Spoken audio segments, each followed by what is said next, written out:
Are you living paycheck to paycheck like 63% of the Americans? Or maybe you do not have any money aside like half of the people. You can avoid this situation with a well-known but little used approach called paying yourself first. If you want to know how to apply this to your situation and get ahead of the pack, this video is for you. Let's get started. Hello everyone, I'm Johan from Economia, your destination for financial independence, tips to invest and spend wisely. In a few moments, I'm going to explain to you how to simply apply paying yourself first to your situation. But first, you need to understand that it takes a mental switch to be able to apply this to yourself. We all learn about money management and how to manage everything financial through our parents. And most of us come from working families that are employed to 9-to-5 jobs, where you have to study hard at school to get a good job, and you have to work hard at your job to get money to save and then use for retirement. Does it ring a bell? That's what we've been told, and every habit about budgeting, spending or investing comes from our parents. We just repeat what we have learned, meaning we didn't have much financial education. A lot of realtors are telling you that buying your house is actually buying an asset, whereas most of the time it's a liability.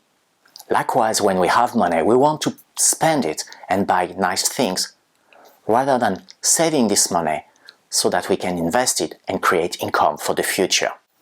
Basically, what we are doing is looking good and going nowhere. That's what Robert Kiyosaki, actually his rich dad, was saying.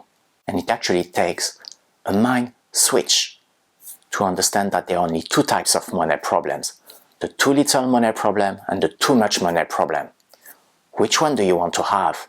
If we do not change, we are becoming our biggest liability. That's why we need to change our approach to money and money management. So what is paying yourself first? There's a good quote, again, from Robert Kiyosaki that explains it all. Poor people pay their bills first. Rich people pay themselves first. It's weird, right? It doesn't make any sense. Let's think for a second. If you're working a 9-to-5 job, there's never enough money, despite the very long hours. And even if you work very long hours, you make a bit more money, but the taxman is going to come and take most of it. Because as an employee, you are most taxed than everybody else. If we take the US, just the federal tax rate is going to be 37%. And on top of that, you're going to have your state tax and local taxes. Without any additional income, there's no way to get out of that cycle. Now, if we think about the rich people, they will pay themselves first, meaning they will put money aside to save and buy assets that will generate additional income. And as it's an asset, an investment that they're taking, the taxes they're gonna get on this additional income is going to be much lower than what an employee will receive. For example, capital gain tax for everything that's been held for more than 1 year is a maximum of 20%. It's almost half of what you'd be taxed if you were an employee. That makes a big difference. The rich people will use this extra money they paid themselves with to use it as a deposit on a rental income property. This will generate some revenue, and those revenue would pay for the mortgage of that property. And if you're smart and do house hacking, you can even live in that property for free on a different floor. Until now, we've explained the principle, what is paying yourself first. But what's really interesting is how do you make it work for you? And more importantly, or as importantly, some of you would think, that's great, paying yourself first, but I have barely enough money to pay for my bills. How do I make it work? And this is a very legitimate concern. One way to think about it is to use your bills as a motivation to try to find a way to live below your means and reduce your lifestyle so you can pay for your bills. And to do that, you need to have a balanced budget, and you also need to understand how to manage your debt and how to manage your budget. I'll leave a link below to some explanation how to do that. So how do I actually get started?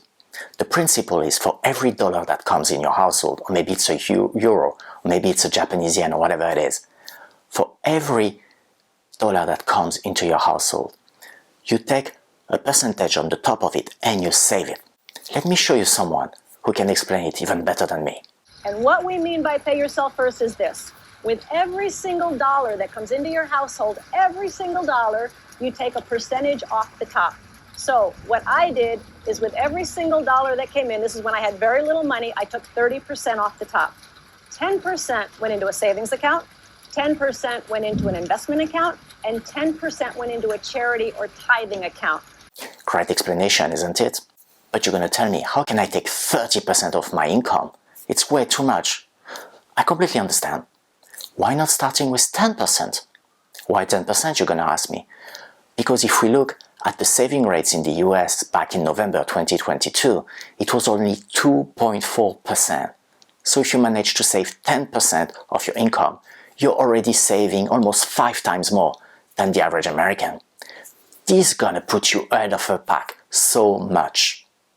And if it's not 10%, it can be 5% as well to start.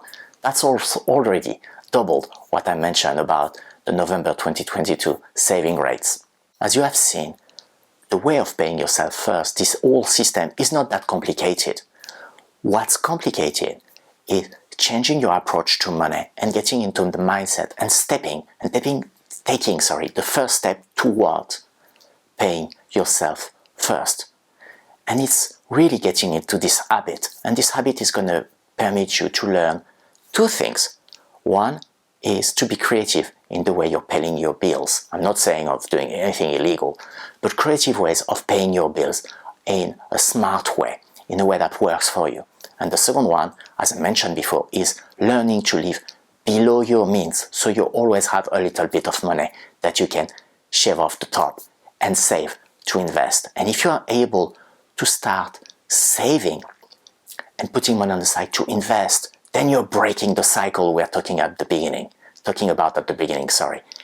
And you can start investing and you can start creating income streams that are going to help you having additional sources of revenue and progressively having a clearer financial situation, a more stable financial situation, and going toward financial independence. It's not easy, but if you give it a real try, you're going to go from the too little money problem to a financial stability and eventually financial freedom. That's worth a try, isn't it? This video was the last part of our 3-part series on good financial habits. You can watch the whole series here. If you like this video or learned something, please give it a like. Do not hesitate to subscribe for more contents to come. Thank you again for watching, and until next time, goodbye.